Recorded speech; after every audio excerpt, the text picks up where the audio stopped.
thank you. It's like a tea party. It is, isn't it? Aren't we dignified? I'll try not to push that in.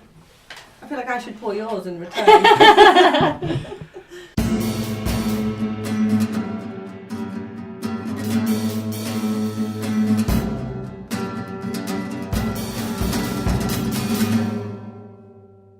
Cool. Am I the first person that's been on a second time?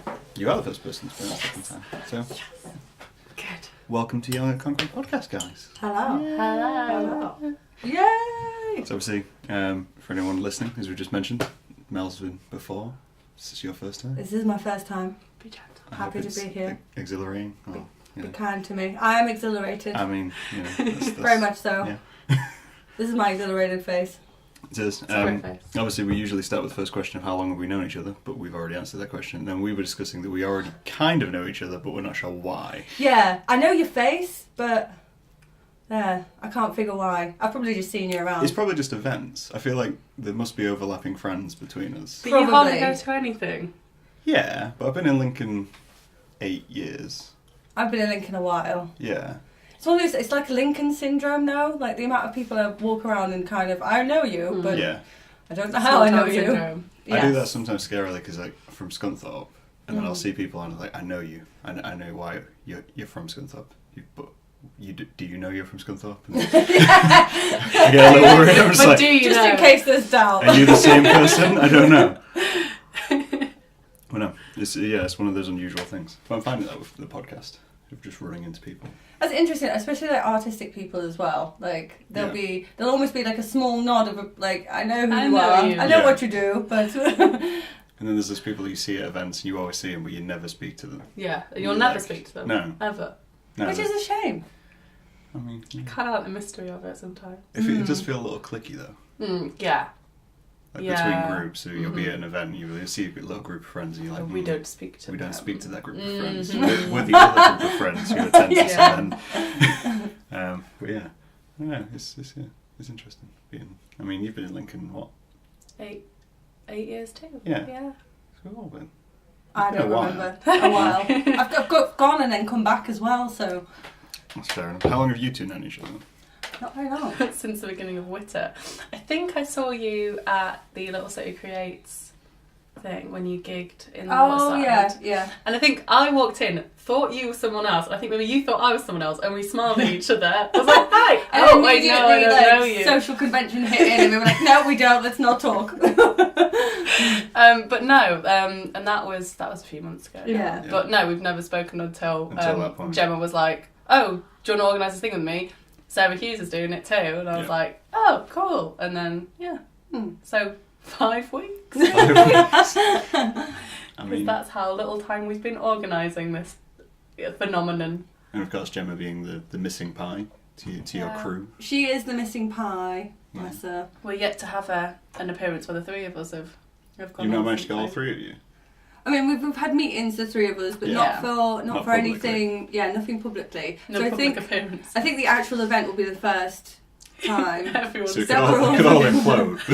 So I think- three of you. the I same don't- room. So you work as pairs, but you're in three. You The can't. space-time continuum will... Yeah, it might rip a hole in the universe, in the fabric of the universe, but we'll see. I mean, that's always a good thing, you know, if you're going to do it. this Of will be course, memorable. for anyone listening, the event we're talking about is your WIta event, Yeah. which stands for, Women in the arts. and that's on March the 8th. 8th of March. just like next week. Yes! Yeah. Oh my god, These it's aren't next panicked week. faces, which Oh my god, 10 it's days. next week. 10 days. Although, when this goes to air... when This you... goes to air on Friday, so it'll be literally a week, less than a week. 6 days. Yeah. 6 days to go. 6 days to go. Excited. Yeah. And you can't buy tickets. You You've can't already because sold they've out. sold out. And to be fair, how many events in Lincoln sell out? Not that many. Not many. So Especially not new events. yeah, it's pretty Yeah. exciting to have sold Yeah. out. So how many tickets do you have? 100. 100 tickets. Nice. Yeah, we had 70 seated tickets, which Yep. sold out a week and a half or so ago, maybe. And then we released 20 standing tickets? yeah, and then we've let a few sort of people in that are assisting with the night. So it's about 100 all in all. And with performers as well, I think we've got about 117 people at the event. Nice. So it's going to be a nice Yeah. busy Really event. proud of the lineup we've got. Yeah. It's going to be awesome. How many performances have you got? Do you know? Or do you not know? This is the Gemma would know. She's the statistics lady. She's the Carol Vorderman Okay. of WIta. I think it's about 14, 15 people. Yeah, I think that's Oh, that's a roughly around it. Mm. I was expecting like 10. Maybe Oh, no, 5, 10 odd people. We've got this covered. Got this. I mean, we've got I think 7 till everybody- midnight, so we need a lot of I was gonna performers. I think everybody's getting 10 minutes each as well. Yeah. So Yeah. I think it'll be good. I mean, it'd be really nice for like future events to maybe give people a little bit longer to really showcase what they do. Yeah. But I think for the first event, it's going to be really nice to have so much diversity and different Yeah. faces. People keep referring to it as like a gala. Yeah. I think it's going to end up just feeling like a prom. Oh. I never had a prom, so that's fine with me. I mean, I refuse to go to prom, so. Well, you bought tickets for I mean, this I've got one. a ticket for this one, but. You're going to have to bring a corsage. Wear my most tacky tuxedo. Please. A nice blue one with frills. Yes. or a t-shirt with a tux printed on it. I think maybe that's too far. That's somebody. I love the idea of a tacky tux though. Yeah. Definitely. Yeah. You'll have to get some WIta war paint as well. Mm-hmm. We're going to be offering glitter. Glitter for the WIta ladies. See, I don't need to be near glitter and I'll end up covered in glitter. Yeah, that's going to happen. I think that was the problem when we saw you at Plastic Brain Press. Obviously we had Richard on before. Yeah, he's still got his coat. Is still covered. Yeah, he just hugged me and I came away covered in glitter. Just I can't avoid it. There's just a magnetism between glitter and me. It's not a bad thing. No, just No. embrace it. Yeah. Make me Like Gemma's sparkle. carpet is covered in glitter. She's trying It's to like move it sand. out. It's just everywhere. She's never ever going to get that carpet the same ever again. Never. But I think she's Fine. okay with it. Yeah. I mean, It looks like a unicorn lives there. just cover the whole carpet and then. Like a mermaid Yeah. is defecated across the carpet. How would that work? Be very glittery. It would be very glittery. Obviously. Oh yeah, yeah. Yeah, I'm literally like I know. I just started thinking about where is a shit. mermaid's arsehole? There's a song. Where is Where's the the mermaid's mermaid's asshole? Yeah, so coming debut soon. album. Yeah. New single. Where is a mermaid's arsehole? Although Sarah is working on an album. I Oh. am. Oh, Cheeky plug. plug away. Plug away. It's called The House with All the Stairs. Okay. It's a work in progress. What kind of music is it? Just your standard singer-songwriter stuff.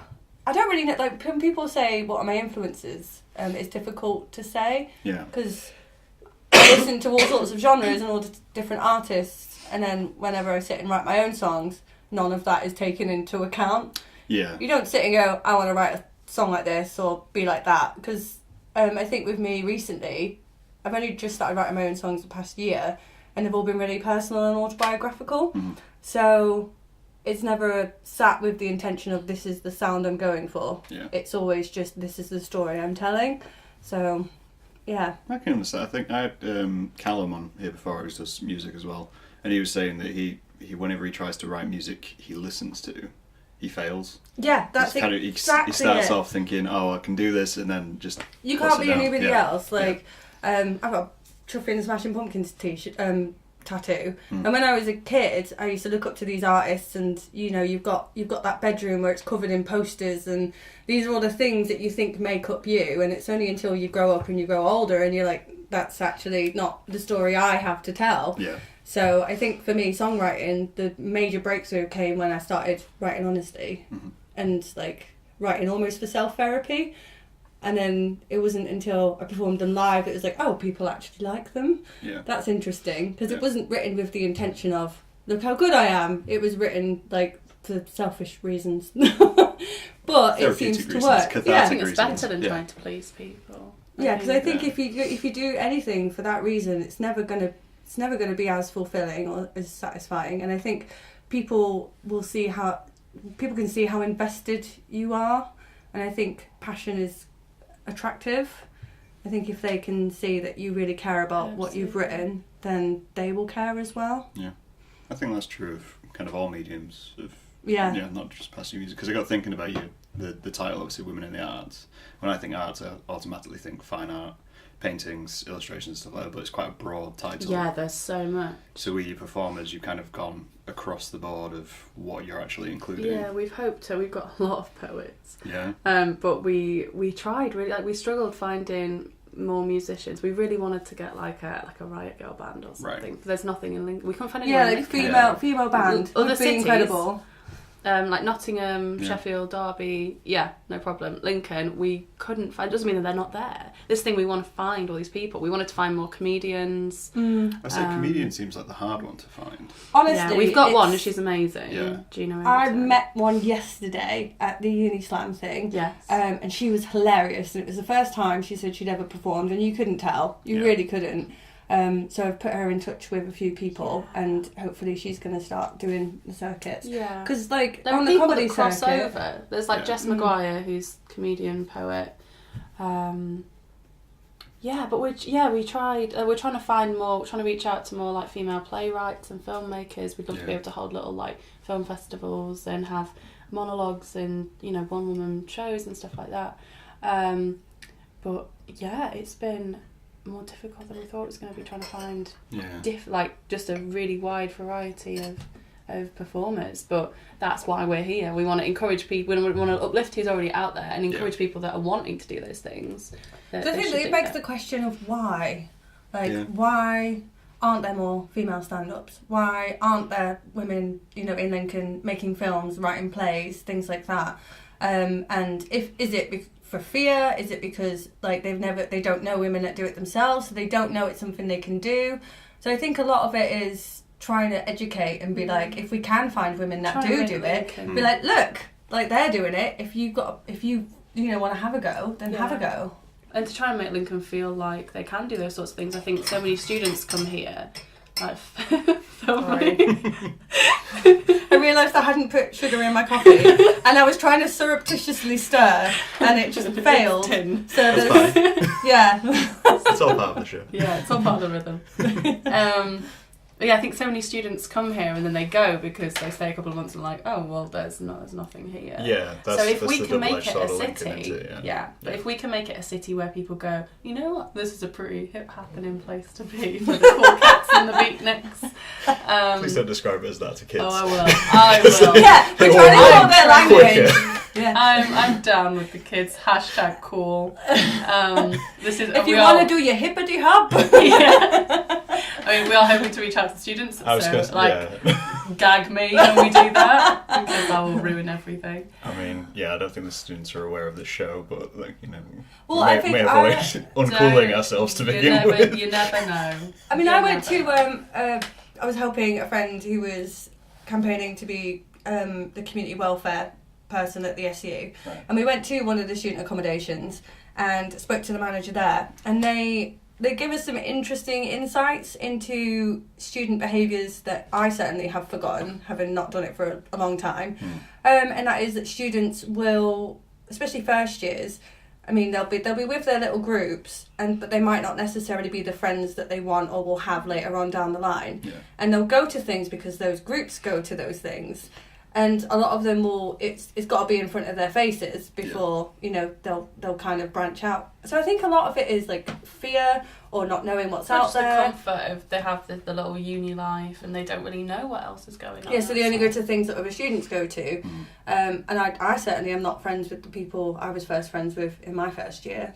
Sometimes you don't find your people until later on. But walking around, seeing some of their dorms and things like that, and they've got feminist books and quotes, and you can tell that there's a real there's artists, there's creators in there. We just don't know about them. This new wave of feminism is so caught up in social media, and it's influencing young people so much. When I was, I think I was probably part of this kind of new wave, that not part of, but the timing. I was a student, all this stuff was sweeping again, and I was part of it. But I think maybe generations before that, sometimes feminism can be quite hard to access unless you know the names of writers or activists or whatever. You don't really aware of it. Whereas now it's everywhere, and with so many campaigns and stories in the media. Obviously there's some awful things going on at the moment, but the upside of that is that people are working really hard to combat it, and it's all happening at a good time, I think. So there's just all these young people that are creating and passionate, and they want their names to be out there. A lot of creatives tend to live solo lives. Like, a lot of creativity is very insular. I know I'm guilty of being a bit of a hermit when I'm in a creative phase, but it'd be really nice to connect these people and to network, and because I think it can be quite a lonely existence. Yeah. I suppose. There needs to be more studio space, like shared studio space. I mean, we've talked about that a lot, haven't we? Especially around Lincoln. So great to have something like that. I think in a way it's interesting because obviously you say it's like a movement compared to other movements in the past. Obviously now we're all very social media based. I think that's kind of been in a way a detriment to it because so many people are online promoting it that you don't see anything physical. You don't see anything in the street. You see bits and bobs, but they're organised online. Yeah, and it's kind of like you don't, like, especially for students who can be quite insular and very caught up in their own social groups, because they don't see anything physical going on the outside, they forget about it. So it's like online they'll be very active, very doing, talking, all that kind of stuff, but outside of that they don't. And I think you need to bridge that gap. Whereas in the past we've definitely had everything was outside because people needed to get together to talk. We've definitely had a certain response to women in the arts. There has been women 20s, 30s upwards, working women, business owners, that sort of thing, which is amazing. But it would be great if we can reach out to more students. And I know you were searching for, was it sponsors at some point? We've got some. Nice. The response has been amazing. Yeah. We've got like raffle prize donations and also like actual like sponsors, people that are really going to help us. It's been such a whirlwind sort of response. No, it was like, right, we're going to do this, and now we're doing it. We expected it to go okay. Yeah. And all this happened and we haven't even held the sodding event yet. Like, I know, we haven't even had our first event. And then every time we meet up for our meetings, like, we've got so many ideas, we've got so much that we could do. We've had to hold ourselves back a bit. Yeah, we're literally having to hold, we've got this first event first, let's get this over and done with. Ourselves, But I would rather have like so many artists and so many ideas than be sat scraping something together. As I think we've really hit a niche. I think we've really hit something that like people respond to, and I think when you do that, you've just got to go running with it. Yeah, absolutely. Completely agree. It's gonna be good. Yeah. Thank you for supporting. That's Graham Calling supports WIta. I do. He's an ally. I'm an ally. So Graham goes, well, I have a problem with the word ally.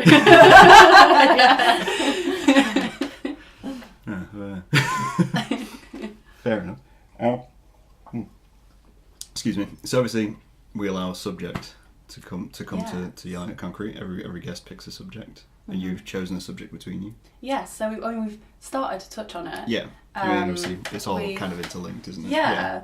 And I think it's something that's very interesting, especially when you look at it within like female performers as well, but especially like also with male performers as well, because the whole feelings thing. So basically, I will get around feelings thing, elbows, to answer what you just said in a non-rambling way. We thought it'd be cool to come on and talk about sharing very personal work and performing it, and the ramifications and reactions that you get from it. Yeah. Okay, here's a question for you. What's the most personal work you've ever shared to an audience? I love poem about my clitoris. Oh my god, I need to read this or see this. Have you not seen this? No, I haven't. I've seen it twice. I've only performed it twice. Oh my goodness. Yeah. First was at the Birdcage. Yep. I got very drunk and the audience were very drunk, and I think it went down okay. And then performed it at Crash Course in Brain Surgery, which you were there for. Yep. And yeah, it's very different being very sober and everyone else being very sober, and you're there like, I wank! Like, it's but it doesn't feel personal to me, because I'm not telling a poem about me masturbating. Yeah. I'm trying to make people laugh, and I forget that it will have a different response as well. Yeah. And I'd like to think people enjoy it. And it's just supposed to be silly. I'm not trying to be, none of my stuff is trying to be like sexy, which is a good job. But it wouldn't matter if you were. Yeah, no, exactly, yeah. But it's supposed to just be a bit silly and nonsensical and witty. And I forget that it is so personal, because I think I just go, what's funny, rude stuff, and rhyming things with each other. And it's just what I enjoy writing. It's sort of stuff that I like hearing. Yeah.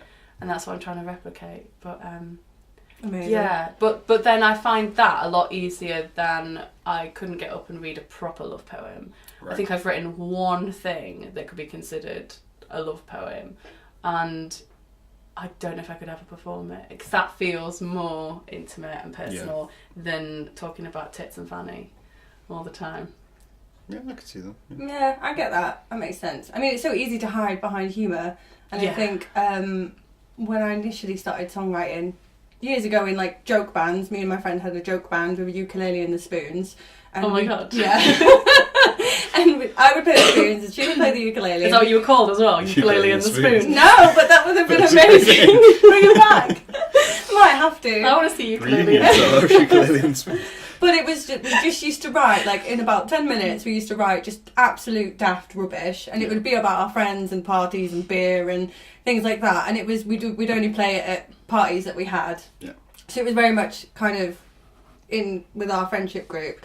And then it wasn't until last year where I started writing my own stuff, and this was for like therapy reasons, because it turns out there was a 2-year waiting list for counselling. So I was like, well, I might as well do my own therapy then. Was it only last year that you started? You seem like such an established performer. I didn't realise it's only been like I'm good at self-promotion. And I'll play literally anything. So if somebody asks me to play, I'll do it. Yeah. Because it initially started, it went alongside my choice to go sober, so quitting drinking. Mm-hmm. And quitting drinking seems to kind of open a Pandora's box of emotions. All of a sudden I was dealing with things from my past that I had no idea I hadn't dealt with. Right. And I was like, I don't know what to do with this. I don't know where to put it. I can't sit and just tell somebody all of these things, because that would be weird and intense. And you're on a waiting list that's taking forever. I'm on a waiting list. So I started writing songs, and they were all about those things. And then I was like, I think this might actually be good, but I'm not sure. And then my friend gave me a gig, and I said no, because I'm not a real musician. You need a real musician. And he was like, no, I want you. So I was like, okay. And I did all original songs, and it was the first time I'd ever played all original songs, and I did a full set of them, and they were all about those things. Yeah. I did one about mental health, a story about my sister who's got paranoid schizophrenia and was in and out of section at the time. And it's called Little Spoon, and it's like about... I've heard that one. Yeah, it's about us as kids growing up together.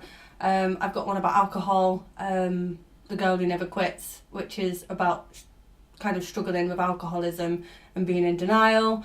I've got songs about my nana who's terminally ill. Like, all of those things are very much, you know those songs are about me. You know those songs are about me, and there's no getting away from it. I can't then distance myself from them. But then whenever I perform them, like, people seem to really, really respond, because I'm not just getting up and playing somebody else's story. I'm there, this is my story, and it seems to work. I think in the open mic circuit as well, like, don't get me wrong, I love a covers band as much as the next audience member. Don't know how I was going to end that sentence there. But there's especially like so much open mic stuff, because it is people getting up and giving it a go, which is amazing, and I love going to all those sort of stuff. I think the one at the Brewer is one of the best things in Lincoln. And it's lovely to see like people of all different capabilities, beginners who've never played before. You can see them shaking, and then you can see how happy they are when it goes all right. Absolutely. But there is something lovely about someone who also gets up and has, you know, a collection of songs that they've done themselves. It's something new, it's something fresh that you haven't heard before. And I think it's really great to see people on the circuit doing those sorts of things. And we need more of it. I think that the fear of like writing your own songs is because it's so personal. It's almost like getting on stage and taking off all of your clothes and everybody going, ugh. And people can be so snobby about music as well. Yeah, yes, musician ego is totally a thing. You've had people be quite shitty to you. I've had people go, I bet you're a singer-songwriter. I bet you're a girl who plays guitar and writes songs. Like, do you have to say it like that? Do you have to talk to me like that? There's no comment about a bowler hat. Yeah, something like that. It was just, it can be, people can be quite patronising and egotistical. And, you know, like, my stuff, I play quite simply. I'm not shredding my guitar and things like that. To some people, that's not good enough. Like, so I think musicians can be a little bit unfriendly towards each other, which I'm totally not about. Because at the end of the day, music should be fun. Yeah. you should enjoy it. There's nothing wrong with enjoying what you do. There's nothing wrong with smiling and engaging with the audience. There's no need to be, I'm the musician and you're the audience member and there is a divide and you are here to see me. There's no need for that. The best gigs, I think, are the ones where everybody's like collectively one, just enjoying an experience, rather than here is something that I can do that you cannot. Yeah. Do you find that it is helping as well, like writing? Oh yeah, 100%. It's like where I am now to where I was a year ago is completely different, and some of the songs I'm writing now are different to the ones I started writing like last year, and it's been incredible. And like music and art and things I used to do so much when I was a teenager, and then I hit my 20s and just became a drunk, just became the party girl, and that was what I did. I went from hangover to hangover. I was that girl that would always come out, like, oh, she'll say yeah, she's always out, and stay up till 4 a.m. and things like that. I had nothing else going for me, and I didn't like it. I didn't like myself, and I stopped being able to recognise who I was. And then it wasn't until I stopped drinking that I was like, so what do I do? What's mine? What do I have? And that became writing music and painting like I used to do when I was a teenager. So it's almost like I grew up in order to go back. Yeah, you might have initially felt like you'd lost your identity because you didn't have the party girl thing. But then it's a chance to rediscover things about yourself and and I was like, if I go don't back to things that you haven't done. I was like, if I don't like myself, like, is it because, like, what is the reason for it? So then I started making things, and then that would make me feel good, and then people would like say nice things about them, and then I slowly started to like myself as I was, instead of what I thought everybody else wanted me to be. Which was, I mean, even when I decided to go sober, there would be people that were like, oh, just cut back, you're really you're really fun when you drink, and won't it be really weird? And you do have those people that say those kinds of things to you, and it's like, why am I not enough on my own? That's normally coming from somebody's own kind of, why do you need me to be drunk? So I do think that it's interesting what you're saying, like, when you go through your journey to like regress a little bit, like finding yourself, because I found that because I started off doing filmmaking in uni, and then kind of came back to illustration, which I'd done as a kid and through like senior school, and I completely abandoned that into uni because I was like, film photography and do all that kind of stuff, and then you just work your way back round, and I think a lot of people do that. I think where a lot of people you do kind that. of pick up something after trying something and go, oh wait, I used to do that. Yeah, that's what I've been getting with all the poetry stuff as well. I think especially when you're a teenager, you find something. So like if you're into art or whatever, I know for myself, like from the age of maybe like 9 or 10, people are like, oh, she's a drawer, like she draws, she colours in, all that stuff, and you kind of get like, everyone's encouraged to do what they're best at, and then you kind of get to a point where you're like, well, what else can I do? And I remember when I got to A-levels, I discovered like media studies and got obsessed. Like I've always loved films, but I was like, I could do this, but then I wobbled last minute with uni application, was like, but I'm an art person, and it's so, you get so set in who you in doing one thing. We don't tell people, actually, you can try bits and bobs of different things, you don't have to, you can be everything. And I think that was, I think definitely growing up, I came from like a really rubbish small town, and everybody, it was just full of chaps. There was no arty people. Even the teachers didn't know anything about all the things that I thought I wanted to do. So it was definitely distracted of, you're good at drawing, you can, you can sing, but you should probably focus on this. You should probably focus on getting a job. And I would remember feeling really sad, because I was like, but these are the things that I do in my spare time, like religiously. This is what I do every day, and I'm being told that I can't do it. And really struggling with that, and I think part of that ended up leading to making destructive decisions, because it was almost like being told what you are isn't good enough, and you can't be that, so you have to find something else to be. And that's not always that's not what you want to hear. No. And it's only till getting to this stage where I'm like, I can be everything I want to be. There's no reason why I can't. Nobody gets to tell me. I can be an artist, I can be a musician, I can be a writer, I can be any of those things because I've decided to. Absolutely. I think especially, I don't know why, but we have an education system which is kind of, it's a very target-led education system, so you've got a lot of things which are like, oh, you need to reach this grade, you need to be doing this and the other, and then when you get to kind of senior school, like the end of senior school and then it's college, they start telling you that you need to have a job and whatever you're doing needs to make money. Yeah, you're a child and you're in this system, and they basically tell you what to do, and like these are the things you've got to achieve. And then they go, right, who do you want to be and what are you? Yeah. So for the rest of your life. So you're 17, 18, you're thinking, hang on a minute. I haven't had an independent thought yet. Yeah. Like, let me figure it out. It's so strange because it's kind of, you go through college and you think, oh yeah, you're doing this, this and the other, and then they try and push you into an area. So even within it, especially happens within the arts, because I did fine art at A level, I did media studies at A level, but I was always told fine art would never make me money, so I would have to do something with media production. But then media is just as... Yeah. it's like trading one. So you kind of pick it up and you go, alright, so where can I go from there? And you're like, oh, well, you go to uni and you'll do something, media based or that kind of thing, and then you come to the end of that and you're like, alright, cool, off you go.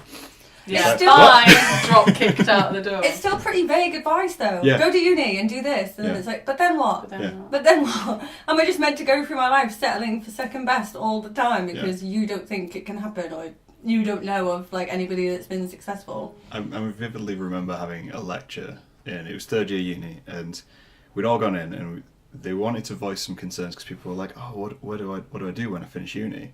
Because we'd spent 3 years with them, and we got to the end of it and they didn't tell us. We were like, is there any advice? Where do I apply to? How do I write a CV for this, that and the other? And I vividly remember our teachers just going, yeah, you should probably just move to London. That's... It's like, you've got two choices. You can either go freelance or you can move to London. And I was like, what? How's that the end device after 3 years? What have I paid for? What have I paid for? We had, because I did illustration, and we had, I think it was like 2-3 lectures on like how to freelance. It was mostly like bits of stuff to do with like tax returns, that sort of stuff, and had to physically like advice for chasing invoices, that sort of stuff.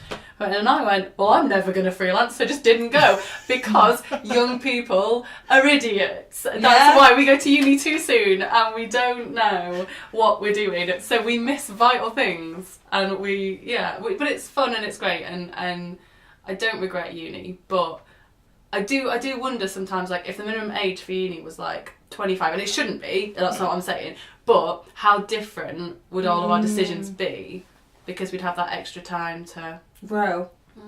Yeah, bit of development period. Yeah. I went to uni because everybody else went to uni. Yes, exactly. It's the whole, I was too scared to go out and get a job. I thought, well, I'll just carry on learning, and I do genuinely love learning. But then when my degree started finishing, I was like, well, I need to do a master's now. So I applied to a master's, got onto it, and then I think just the switch went in my head, and I was like, but why are you actually doing this? Like, you're going to get yourself into a lot of debt, because it was before student finance put masters through. And it's like, well, you're just doing it because you're too scared to go out and actually get a job. Like, that's quite silly. Yeah. So I didn't do it. And I think that's good. I'm glad that I didn't do it. I dropped out of uni, didn't make it through my first year. What did you do? I did English and drama, and I hated it. Really? Yeah. Absolutely hated it. Yeah, didn't sit with me. Didn't get on with anybody on my course. I just couldn't stand it. I hated it, so I dropped out and started a job as a cleaner and stayed. And just thought, I'll figure it out. That's good. And I don't think enough people drop out of uni when they start feeling like that. I think everyone feels like you have to stay because they don't know what else to do. Yeah, I was like, if I finish the course because you were on the course, so you finished the course. Yeah. And there's such a push to get people into uni, and not everybody wants to go. Where I work, there's quite a lot of young people, and a lot of, as in younger than me, because I'm so old. So old. But a lot of them are actually saying, like, I'm not going to go to university because I don't know anyone who's kind of think they made the right choice. Which I think it's good that, at least, that doesn't mean every single young person is thinking that way, but it's good that people aren't seeing it as like the done thing, or that there's more options. Like, one girl's gotten like an apprenticeship down with retail management down in London. Yeah. Like, she's gotten that, which is going to benefit her so much more than going and doing a degree. I mean, I was homeschooled, so the education system was still really odd, and I just couldn't stay within it. And I do see the benefits of people who have done it, and I see other people who would like I wish I hadn't. Yeah. So I don't think that anymore. I don't think there's a rule anymore. No. I don't think that this is what you should do in order to be successful. I think you really have to listen to yourself. Yeah. And I think a lot of people are taking advice from so many different, from teachers, from parents, from other people. They're like, they stop listening to that little voice inside of us that actually knows what we want, and that maybe that's the way to go. Yeah. Because how many of us, like you say, have gone full circle and gone, actually, that's what I wanted to do all along. Yeah. And I was too scared to say it because everybody was telling me not to. This is the thing, all the things that we, so say you don't get onto a course that you want to do, or you do a degree that you regret doing, or all that kind of thing, you can, like you've done with illustration, you can still go into those things. Yeah. You can still give it a go. I think we're so bogged down in the idea of like, well, I have to be trained and I have to have had years of experience before I can do anything. It's like, no, you can give it a go. But it's like there might be more Like, don't try and be a brain originality. surgeon without being academic trained. Give it a go. We can do anything. But go on, YOLO, you can do anything. All you got to Follow do is your find someone dreams. willing to allow you to do research. You just put an ad out there, wanted. Well, it's like those people that respond to cannibal adverts. Like, Yeah, I find that fascinating. Yeah. People we are so really weird. going off tangent here. We have not That's even talked about our subject. So, to put the question back on you, what's the most personal thing that you've made or shared? I don't know. It's kind of, see, my work, I always find it hard to say what's personal and what's not, because I never think of my work as personal. I just kind of do it.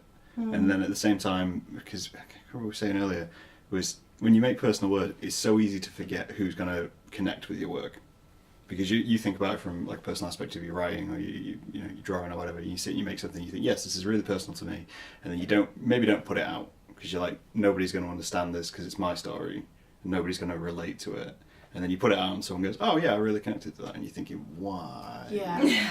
I don't. You've not lived my what? And then you kind of realise that, oh yes, and certain people do kind of bounce along and say, I don't know, maybe my calendar, which I did. Yeah. I think there's a lot I did of... a depressed animals calendar. It's really good. Oh. It's like animals in like monotonous kind of office jobs. They're all in like and office jobs and supermarket. going to work and stuff like that. And they come with, Sounds amazing. they come with little slogans which are all like, give up and stop trying. I think, yeah, it's funny from like a kind of nihilistic, Yeah. kind of pessimistic, kind of Yeah. cynical humour, which I definitely kind of relate to. But it comes from a place of frustration, doesn't it? Yeah, I mean, the first one I made because this was the second year I've done it. So the first time I made it was when I was going through a breakup, and I did it as something to focus on. It was an idea which I'd had, and I was like, I just need something to focus on. An idea which I've had for ages and ages and ages, and it's going to take me a while to do it, and I just made that.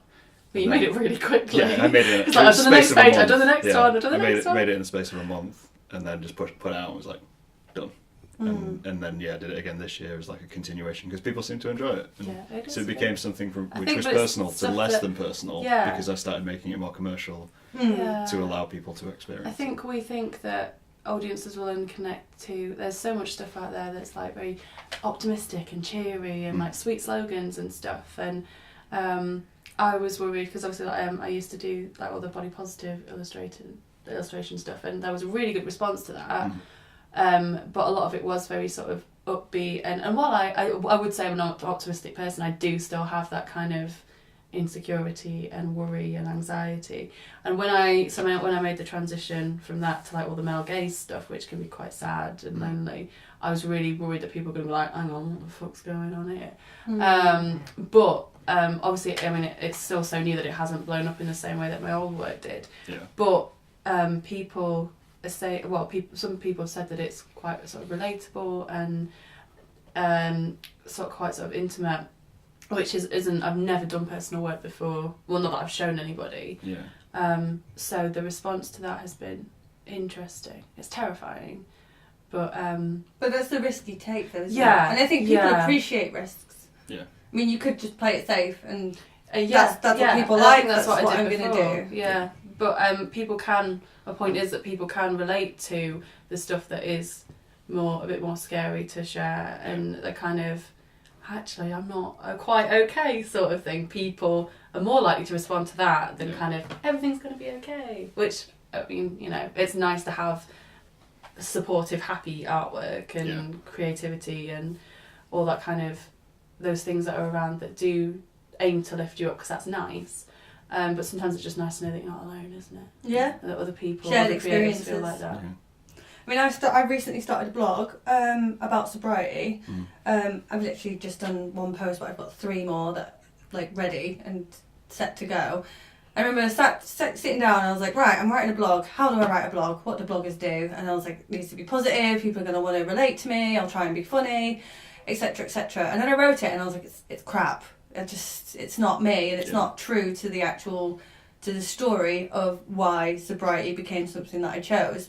Because now I'm happy and I love my sobriety. It's almost like my pet. My pet sobriety. And I'm super positive and really happy, but that wasn't the beginning of my sobriety story. My sobriety story did not start that way.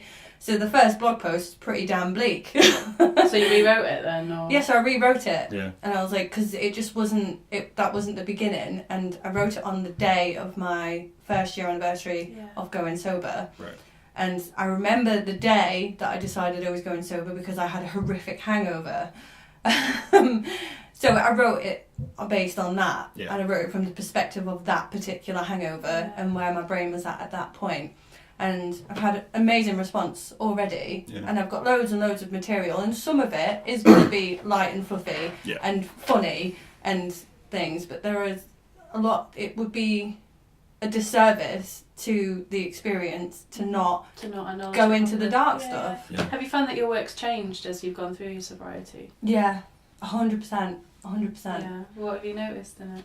I wrote a song called "Oh Hughes," which is basically when I used to drink and I used to think it was cool, or I used to think that my drinking stories were funny, and they were, because they were funny, especially to outside people. So I'd go around to my friends and I'd sit myself on her washing machine and I'd tell her all of my drunken stories, and she was a lot more sensible than me, and she'd just go, "Oh Hughes." So I wrote a song called "Oh Hughes," and it's about being a bit of a drunken liability. And it's probably my catchiest song because I've got some dip-da-doos and some la-la-las. Oh, they're always good. Yeah. Yeah. Shoot. And people sing along and I swear and I reference Facebook, and there's a line in it, "I woke up with chips and cheese smothered all over my hair and in my bed sheets," and those kind of things. Yeah.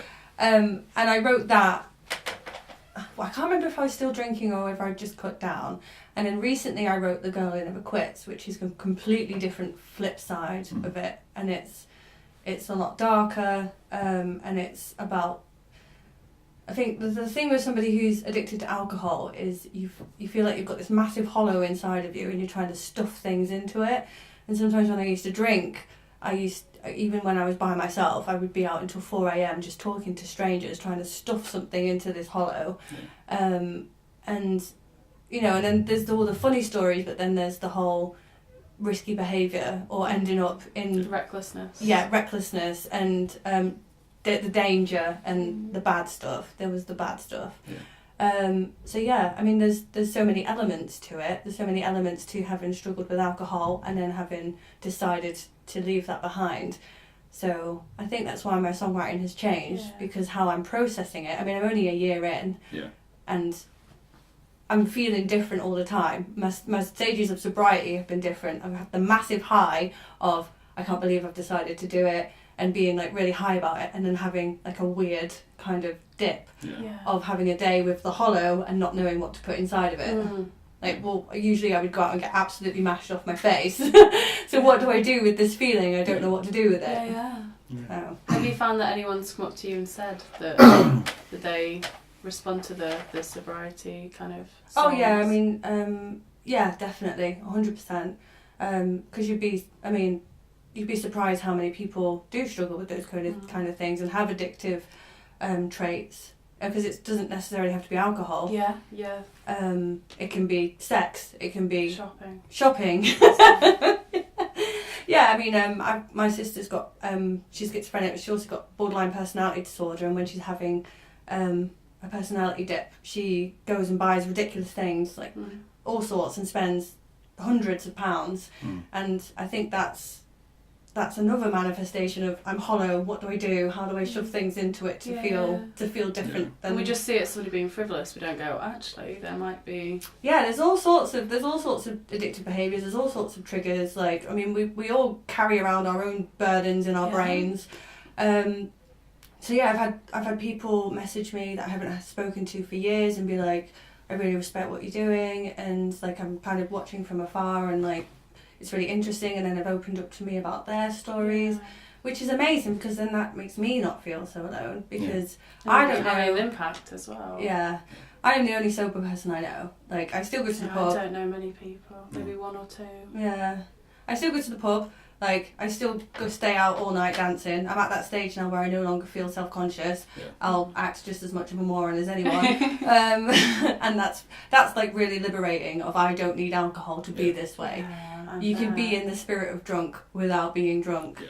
And drunk people treat you like you're drunk, which is really interesting. I went out with my friend and we used to drink together all the time, and she was like, oh, I can't believe you're sober now, that's really cool. And then she got really levered and had her arms around me and like, I love you, I'm proud of you, and you know, she treated me like I was the same as her. Yeah. So like all of a sudden it's fine, I can be sober, and it doesn't have to be a thing. Yeah.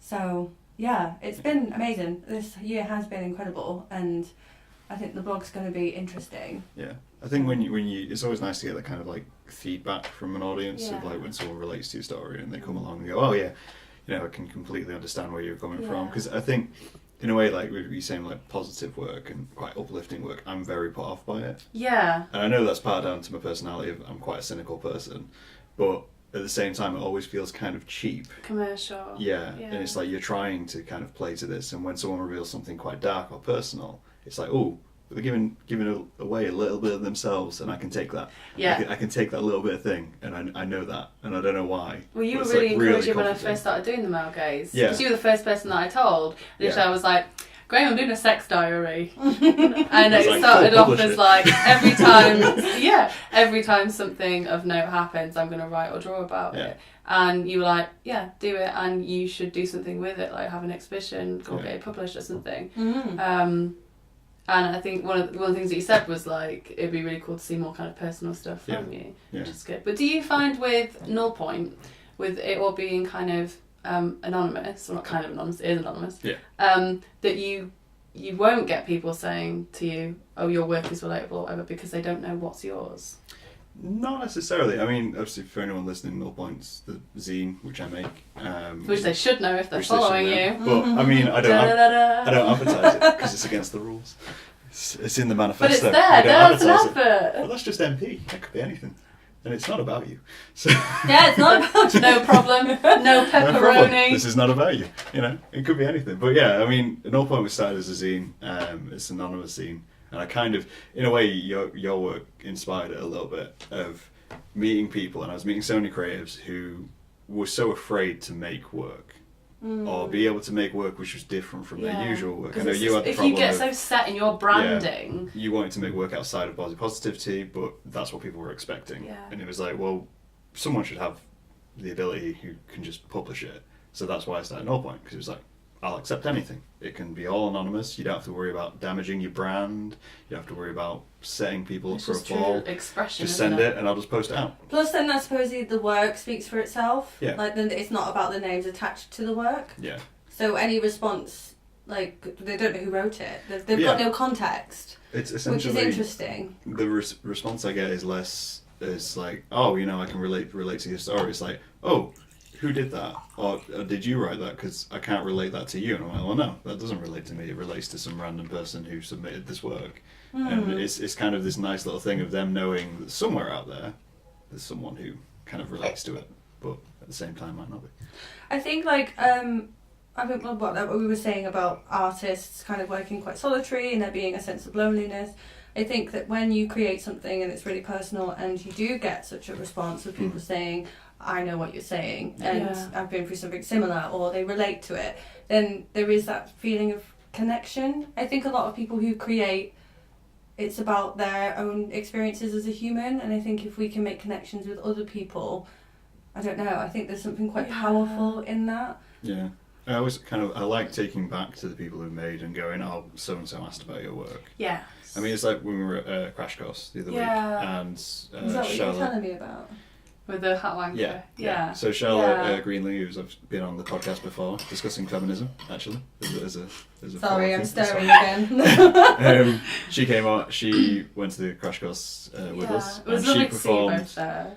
a piece from Null Point, Yes. which I then took back to the writer and was like, "Watch this. Someone performed your work who This has never is the met response. you. This is their response, and this is the response of the room." And Everyone he was like, "Yeah, loved this is that. fantastic. This is this is unexpected." And I went, "Oh yeah, because people want to hear your work, so you should be out making work." Absolutely. That's quite encouraging. Yeah. Really encouraging. But I think in some respects, like a lot of the reasons why there aren't any female comedians is like the fear of having a go, because I especially think the comedy circuit would be quite difficult and intimidating to have a first attempt at. It's very male saturated, which isn't a problem. But I wonder if maybe there's a few women that would be like, I'd love to have a go, but I don't see any terrifying. other girls having a go. Yeah. Yeah, I mean, I find, because I try for my stuff to be comedy poetry, whether or not it is. And most I think people are being polite when they laugh. But certain venues are easier, like pubs are easier. Especially but then I've done the Brewer open mic and you kind of are shouting to be heard sometimes.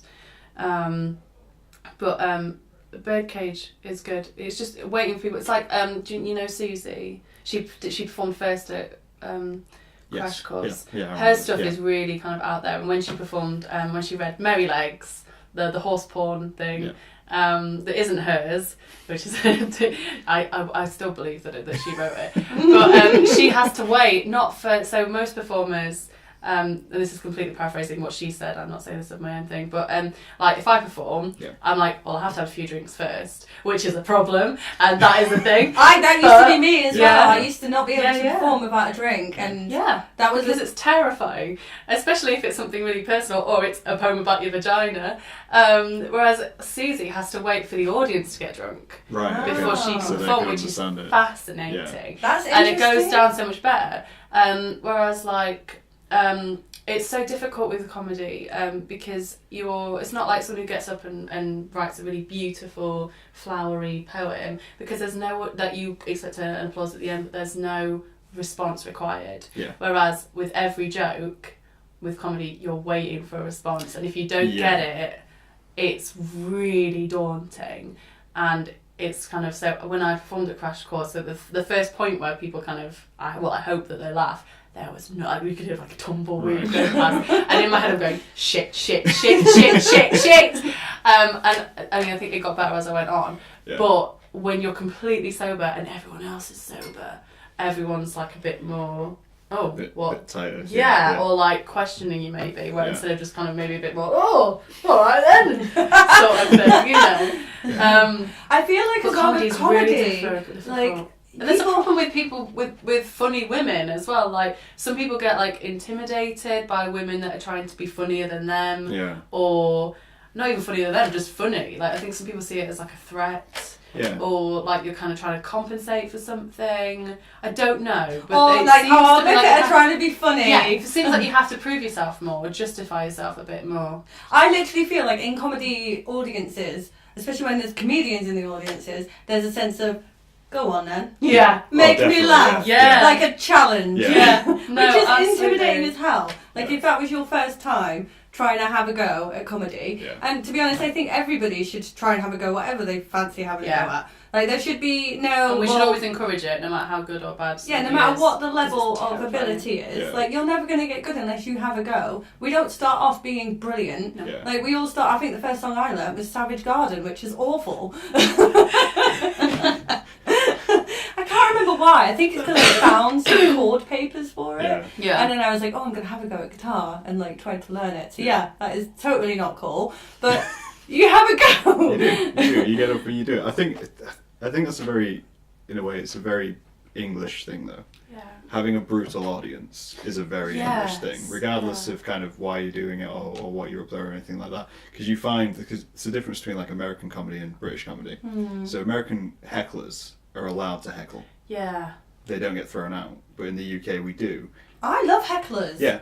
I think it's great. They add to the show. Yeah, But only if the person can handle it. Yes, that's the thing. Because it's the thing, if you Otherwise can't handle a it's just really heckler, painful you just to crush. Because, I mean, on a personal level, I did an open mic recently, and it was probably one of my better ones, and I was so tired, so I'd just done a night shift, so I just kind of woke up, I was like, oh, I've been napping, and I dribbled on myself, and I was like, right, I'm off to open mic, I said I'll go, tumbled down, and then they threw me on stage.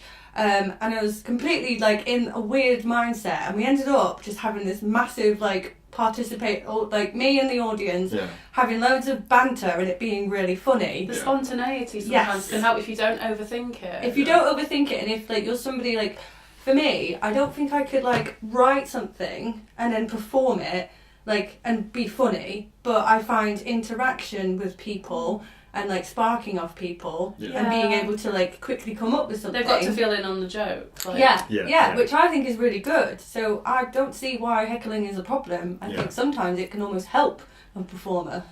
Yeah, if they can handle it. If they can handle it. See, it's interesting from that point of view of kind of, I always loved watching insult comics because it's strange to see how an audience would want to go to be insulted. Yeah. And yet that's exactly what they do and people love it. Yeah. Compared to like other comics, you're like, what? Really? You're going to go spend an hour being insulted by someone on stage like with a microphone? roasts and stuff like that. And you just kind of like, there's a little, I think it's just that little part of us which is like, we want that human connection regardless of what that connection is. We want to be noticed and like, commented on. It's relatable of, they might come along. Yeah. Well, there's that restaurant in America, isn't there, where it's rude waiters? Yeah. What? Where, it's basically a restaurant where the staff are rude to you.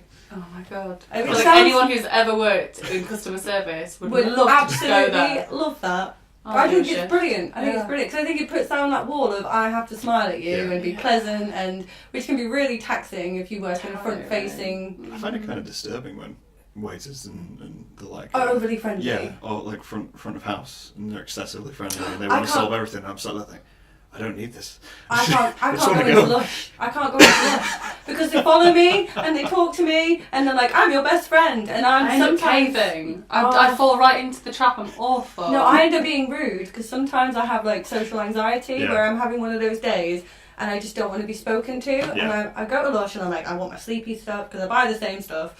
This is what I want, and this is what I want, and I'm not in the mood for human interaction. I just got your tunnel vision. This is where I'm going, this is what I'm buying, and I go in, and all of a sudden there's a person with so much personality, like, hello! And I turn around and I've genuinely said to them, please don't sell to me, will you please leave me alone? I know what I want. And then felt awful, like I'm an awful human being. I worry so much about people in those jobs that I'll always like be like, yeah, okay, just talk to me about things, and then I'll do the awkward kind of, yeah, well, I'll get it another time. And my thing is, you don't want to be my friend. Buy everything. You don't want to be my friend. I can smell corporate agenda. Get away from me. Which is not good. Afterwards, I go home and I'm like, I'm an awful human being. Yeah. And then the next day, I might be in a more accommodating mood and be like, no, thank you, that's fine. Like, thank you very much. Yeah. But sometimes, like, we can't help it. A rude wit, that sounds. Rude witter. Rude wit, yeah. We can do that. Yeah. I do feel bad. I shouldn't have told that. I'm just going to come up to the event and be rude. At the moment, we've got no reason to be rude. If we get a load of like gay crushes with the male agenda, that'd be quite strange. That'd be interesting to watch. Yeah. Not that I want your event to fail or anything, but that from an outside perspective. No, exactly. But I mean, it's sort of thing like what would our response be? Yeah. I never even thought of that. It's not going to happen. We've had nothing so far. I wouldn't imagine you would. No. Come take us on if you think you are. The war cry from Wizard. There we go. Bring it on. Well, they'll be like, well, that horrible girl was mean to the girl in Lush, so... So you get the Lush crisis, just like, what you say about lavender mist? I think, there's a balance to strike with performance. But with the podcast episodes that you do that's you on your own, they can get quite, not personal, but you get to air your...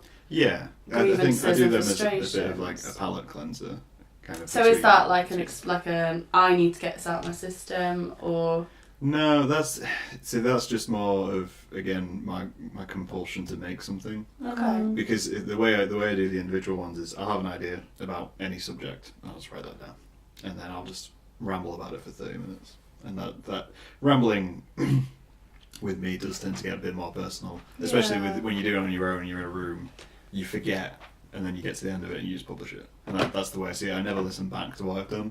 No. And those ones, like these ones, I will for like levels and bits and bobs like that. But in terms of the ones which I record myself, I never listen to them. I just record them, slap an intro on, and then it's gone. And, Subject dealt with, on to the next. It's just like, oh, that's dealt with, you know.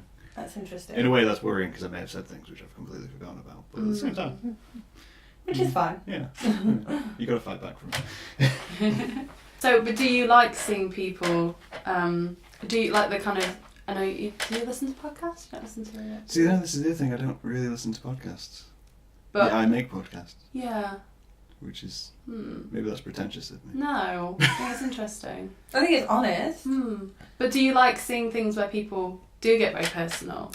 Yeah, I mean, the reason I started making podcasts, or one of the reasons, was I watched Mark Maron's podcasts where he interviews various comedians and celebrities and stuff like that. And one of the reasons he started doing it was because he wanted a cathartic way to make honest work. And so at the start of his show, he discusses part of himself and whatever he's been going through, and then goes into the actual interview, and then comes at the end of it and discusses how that affects him and his life and what he was doing with it. And I thought that was really interesting, of just having, and again, getting guests onto the show, if it was just another place where people could just talk about whatever they want, be as honest as they want, be as, you know, contained as they want, and just kind of come out with it and explore that a little bit. Because, you know, we need a bit more discussion. Yeah. That was the kind of the end point goal of it. So you have the podcast and the zines and illustration. Is there any You're just promoting me now. Yeah. But we're interviewing you now. Yeah. This is what happens. Okay. Yeah. Are there any other art forms that you're wanting to explore as a form of like catharsis and expression? I do that all the time though, because I'm very much of the art world of, it's not about the medium you're choosing, it's about what you're making. So it doesn't matter how you're making it, what you're making, or how you're exploring it, as long as you're making something. As long as you're doing something and what you're doing is honest. Or even not honest, but it connects with the person. So you've got a discussion to have, and that you're having something that with genuine. Yeah, I mean, I've got ideas for sculptures and stuff which I've literally never done. I do paintings and bits and bobs like that, and it's just I'd love to have stuff. a go at sculpturing as well. Yeah. That sounds fun. I think sculpture is one of those ones which, again, it never feels accessible, because when you think of sculpture, you think classical art, you think marble, statues and all that kind of thing, and then you kind of get into it, it's like, well, no, sculpture's just 3D. It's just, I have just a friend anything. who does art, who works for the Royal Standard in Liverpool, and I think she did fine art at uni, and she did some sculptures, and it was basically, she just went round and found a load of broken umbrellas, like broken discarded umbrellas, and she made a sculpture out of it, and it was amazing. I think it's a really interesting medium, isn't it? Yeah, I think it's one of those things of like with you trying to get more women to express and show their work and that kind of thing. Of a lot of what I do is just I do it, and I never feel the need to show it. Yeah. Which means it often gets lost. But and I think that's the thing of creatives. I think a lot of people just make things and completely forget that they're doing it. Yeah. But something that, like, I know we bang on about women in the arts and everything, but I think it'd be really good to see more male performers, because, feelings. Throwback. Like, there is the whole thing of, it's feminine, it's girlish to express your feelings. And obviously, there's lots of songs about heartbreak and all this sort of stuff, but I don't think I've seen many, like, zines or poetry, maybe not poetry, but I don't know, I just feel like there's so much content that could be out there if people felt like they could express it, or that they could share what they have expressed. I think there's a real, we could do with that. I think there's a real need for vulnerability, male vulnerability. I think that's definitely interesting and something I think could do with more exposure. I think in a way, the vulnerability one I always find interesting, because I've never felt vulnerable about putting work out. I never think, what will someone think of me, and if there's a topic which I can't discuss, I go about discussing. But I know there is people who will hide away Yeah. certain subject matters which they feel a bit shy about it. But I find it interesting the themes which artists choose to kind of relate. Like you were saying, you felt very personal about the poem about clitoris, but I've never heard a male poem about a cock.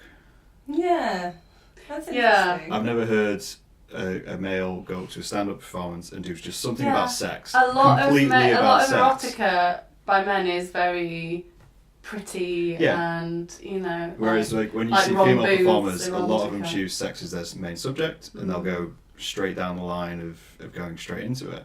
And whereas I feel like male performers don't. And I find it, I don't know why. I don't know if it's because I think there might be the word that it comes off as like creepy or... Yeah, could be. Like the poetic version of a dick pic or something. Like that Yeah. kind of, I'm a man, I've got a cock kind of thing.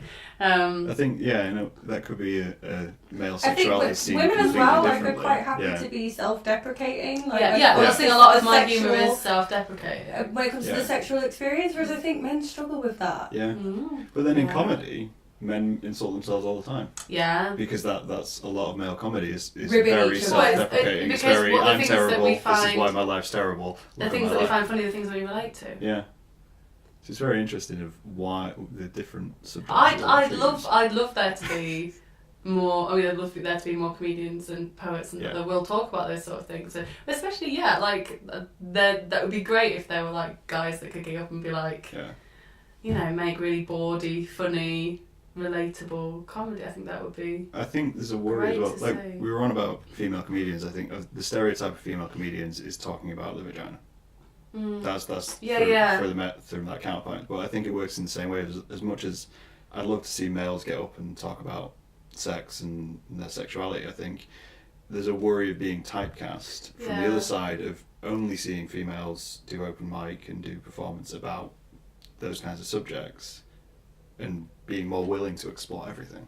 And just, you don't have to be really out there with your sexuality in order to be funny. Yeah.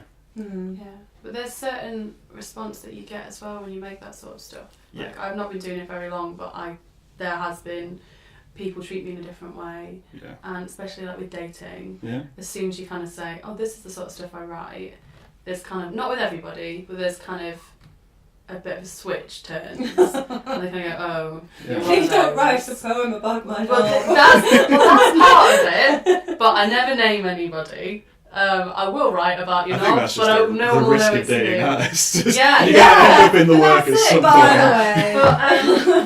But they kind of think that you're just like a good time gal, right? And there's not the kind of you can say, oh, I'm a poet or whatever, and they think Keats and like rolling hills and floaty dresses and.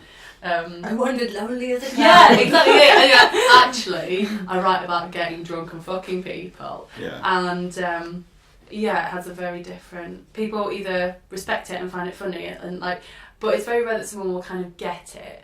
I was talking to somebody recently, and they kind of said, "Oh, what poetry do you do?" I was like, "Oh, well, the last one I performed was a love poem about my clitoris," and he was like, "Well, I performed a song about fucking a garden gnome in leather, so you don't need to worry." And I was like, yes, okay, that's a great response. I haven't had that one before, but people either love it, or say they love it, I don't know, they might hate it, or they get intimidated by it, and they're like, "Oh, no, I don't like that." I don't know if it's because of the worry that they're going to be written about, or I think there's just this whole thing of women kind of not putting up with sex, but kind of being the lesser charged and sexualised, kind of not sexualised but sexual, that if someone is out there and saying these things, that it can be just a bit like, that people don't really know how to respond. I think maybe in that way, the whole idea of kind of male sexuality as well is that there's, at the moment at least, there's a very big idea of male sexuality is threatening. Yeah. That's an overarching thing of if you have a male who's interested in sex, they're only in sex, then they're quite predatory. Yeah. And that kind of loops into it. Yeah. Rather than just seeing it as one, this is just another part of being a person. We all, But I think this, all of this stuff, I think it's a really good opportunity to just start having more conversations. Yeah. I think there's so much, I don't know, like men and women talking to each other. Yeah. Like sex can still be sexy if you talk about it. It doesn't have to be something that Sometimes you say. more so. Yeah, sometimes if you can communicate, I don't like this, I like this, you know, do it this way, then at least then you're educating each other, and it can still be sexy. Like this whole movement of women saying these things have happened to us by men that isn't okay, we're not okay with it. Yeah. That's good. Men can be right, okay, they don't want us to do that. What do you want us to do? Yeah. How do we have sex with you without disrespecting That's you? the thing, yeah, like there aren't, maybe we're not seeing male performers being like, because they're so worried of being the Weinsteins and the, you know, like... I think you can talk about sex, or you can talk There's about a way of sexuality doing it. without being rapey, Yeah. and without being Definitely, intimidating. yeah. And like, sex can be something that is funny and is candid and is, you know, is sexy without it being something, and without you about having power, Yeah. I don't see it as like men are, I think men are worried everywhere. What are we going to do when we're dating women? How are we going to be physical with them? You know, what about flirting? What about nuance? What about, you know, all of the connotations that go under the level surface of a conversation with someone where you think, I think they like me. All of that unspoken dialogue that happens between the sexes. Like, I think none of that will go away, but I think we will start having more open, like, conversations. But when it goes right, it goes really right. So when I saw Nick Helm, my future husband. Yes, of course. I'm aware of the Nick Helm. Anyone who knows me, they've seen the cushion. I'll tag Nick Helm in this at the end of it. Yeah. So if he sees this, he'll never want to marry me. Nick. But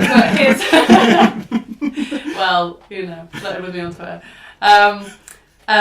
He tried something new with his set, so his stuff is it's like a mixture of like kind of raw kind of I'm gonna fuck you, but then I might cry afterwards. Like it's this kind of this really lovely kind of sensitivity, but then also this kind of charge of like masculinity. And but this time there was still that, but he had this story about how he really liked this girl at uni, and like, but it just kind of never happened. Like she always had a boyfriend or he had a girlfriend, and it never really happened. And they met years later, and they ended up back at her place, and he kind of went into all these like lovely little details about how she was living with her parents, all the stuff about from her teenage years, and how it was a beautiful moment, and the moonlight was bouncing off her skin and thing. And then the story went on to say about how the lights were out, and she was so violent with a hand job that he bled everywhere. Oh my god! Yeah, and it was funny, but it was sweet, and he's just kind of like, I don't want to insult her, and I like her so much that I'm not going to say anything, but I really need to go to A&E. And she walked out and left him. That was the end of the story. But it was like, because he was expressing that he wanted to have sex with her, and he was expressing that he enjoyed it up to that point, but it wasn't leery or weird or insulting towards her, even though she made his cock bleed. At no point were you thinking he resents her for it, he hates her. It's just a really funny situation. And apparently like he's trying more kind of personal but still witty stuff, and it works. Like you can do it. You can do it without being a creep, and I'd love to see more stuff like that. Yeah, I would. But with less fatalities, and not fatalities because he died, but injuries. And now he's dead. I'll never marry him. And jobs kill people. Be safe out there, please. Be safe, people. That's the name of this episode. Hand jobs kill people kill with people. WIta. I mean, it's not like I'm not going to use that. I think the most successful podcast I have is called Productive Masturbation, and that was like a solo one I did, and it's just because it has the tag masturbation in it and the amount of people who search for masturbation. I'm like, I will happily have that as my search. Nice. Yeah, that's pretty good. Fair enough. I think we're coming to an end. Yes. Just going on. So last time, plug your stuff. What are you going on? When is it for the people who've made it to the end of this podcast? We have gone on, haven't we? So yes, March the 8th. Yes. So 6 days time from the future. They've got a whole time warp going on. In the Blue Room, tickets are gone, but people should stay up to date with us, because this is just the beginning. This is the foreplay. We have, we've already got things in the pipeline. There's going to be more stuff coming. Like the page, go onto Facebook, like our page, send us emails. Is it womenatthearts@gmail? womenintheartslincoln@gmail.com. Yes, and then we can add you to our directory. So if you're an artist, if you're interested, you want to be involved, if you're a sponsor or a patron, and you want to help us push forward with it, then please we really get involved. We'd love to have more people supporting us, so we can get some more stuff done. But also, if anyone's watching this and they are a female creator of anything, use the hashtag #ISupportWIta on all of your social media so we can find you, we can promote you, we can share you with our followers, because that's what we want to do. We want to uplift and share people's work. And so just put that hashtag along, we will search it and we'll find everybody that is posting with it. We will find you, track you down, and bring you loveliness, hopefully. Well, thank you for coming on our show. Thanks for having us. Yeah. And it's snowing and it's I adorable. know. And hopefully, Yeah. you won't die going to work. And we'll talk to these guys later. Thank you. Bye.